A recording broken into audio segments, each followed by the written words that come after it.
जय योगेश्वर। मैं रीना सिंह श्रीमद् भगवत गीता के 12वें अध्याय में भगवान के द्वारा वर्णित धर्मामृतम में 36 गुणों में 7वां गुण क्षमी के अंतिम भाग के बारे में बताने जा रही हूँ। जगत में लोगों को अनुत्तम लोगों के साथ घूमना फिरना पड़ता है। उसे पग पग में सहनशील बनना चाहिए। यदि वो बात बात में अपमान महसूस करेगा तो समाज के लोगों में घिर घूम फिर नहीं सकेगा और सामाजिक व्यवहार नहीं कर सकेगा। उत्तम मानव उच्च मानव भगवान को कहते हैं कि प्रभु, मैं साधक अवस्था में वात्सल्य भाव प्राप्त किया। दुनिया में अनेक प्रकार के भले बुरे आघातों को मैं सहन किया। मैं सहनशील बना हूँ। प्रभु, आपको रुचा भी हूँ। मैं जगत को वात्सल्य की दृष्टि से देखा हूँ। प्रभु, बालक यदि माँ को लात मारता है तो माँ बालक का पैर नहीं काट देती, बल्कि उसके हृदय में गुदगुदी होती है। कुपुत्रो जायेत क्वचिदपि कुमाता न भवति। तो प्रभु, अब मेरे साथ सामने शर्त मत रखो और मेरे साथ शादी कर लो। प्रभु, मेरे साथ शादी कर लो। भगवान कहते हैं कि संसार में कोई तुझे गाली देगा और तुम्हारे क्षुद्र ठहराएगा तो तू सहन कर लेगा, लेकिन कोई तेरे श्रद्धा का केंद्र, तुम्हारे अत्यंतिक प्रेम का स्थल भगवान अर्थात मेरे को भला बुरा कहेगा तो क्या तू सहन कर सकेगा? नहीं कर सकेगा। उन्नत जीव भगवान को कहता है कि भगवान किसी के श्रद्धा केंद्र में प्रहार करे तो वह कैसे सहन कर सकता है? सहनशील, यहाँ पर सहनशील बनना अति बहुत कठिनाई की बात है। उसे क्रोध आना संभव है।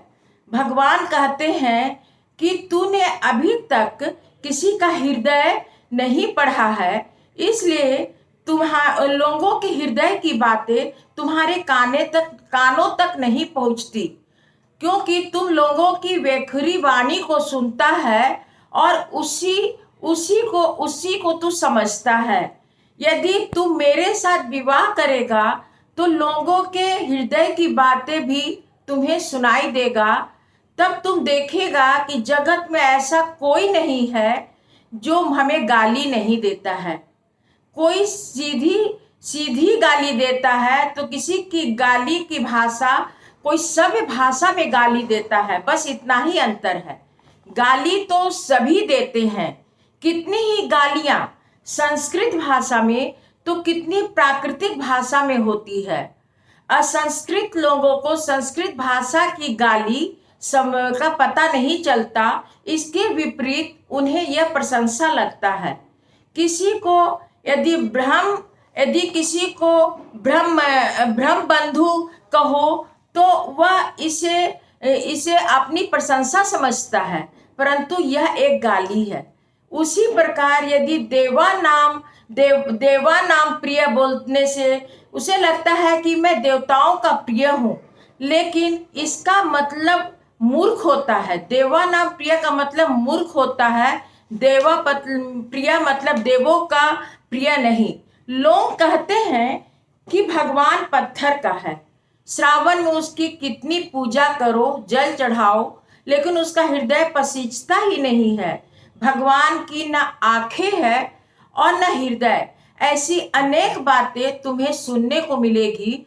उस समय तुम्हें चिढ़ लगेगा और तुम्हें लगेगा कि सबको जला डालो, लेकिन तुम्हें इस समय सहन करने की शक्ति होना पड़ेगा। भगवान साधक को ये सब भय स्थान बताते हैं। व्यवहार में भी वर राजा बधू को कहता है कि मेरे घर में नल नहीं है, तुम्हें नीचे पानी लाने जाना पड़ेगा। यदि स्वीकार है तो मेरे से विवाह करो, नहीं तो अपना जानो। तो यहाँ पर भगवान जीव को कहते हैं कि तेरा जिनसे मेरे से जन्मांतर से प्रेम भाव और श्रद्धा रखता आया है, और हमें अनेक लोग जो उल्टा सीधा बोलते हैं तो तुम उन्हें सहन नहीं कर सकता है। तुम्हारे अहंकार जागृत होता है और तुम उससे लड़ पड़ता है, लेकिन यदि मेरे साथ विवाह होने के पश्चात यदि तुम किसी पर आंखें लाल पीली करोगे तो वह जल जाएगा और मुझे यह अच्छा नहीं लगेगा, इसलिए तुम्हें सहन करना पड़ेगा। जगत में कुछ लोगों को अनुत्तम लोगों के बीच घूमना पड़ता है, इसलिए तो सहनशील बनना ही चाहिए। कुछ लोग कहेंगे कि यह तो शर्तिया विवाह है, लेकिन ऐसा नहीं है। विवाह का मतलब होता है जुड़ना। तो भगवान, विवाह का मतलब जुड़ना होता है। तो विवाह, दैवी आध्यात्मिक विवाह करने की मन स्थिति कैसी होनी चाहिए, यह भगवान यहाँ समझा रहे हैं। मनुष्य का इतना विकास तो होना चाहिए, तभी वो भगवान से विवाह करने के योग्य होता है। इस स्थिति में पहुंचने के लिए अभ्यास करना, अब प्रभु को रुचना है। प्रभु को रुचने में थोड़ा विरह हो सकता है, लेकिन प्रभु के बनने में आत्मीयता और प्रभु से विवाह करने में एकता है।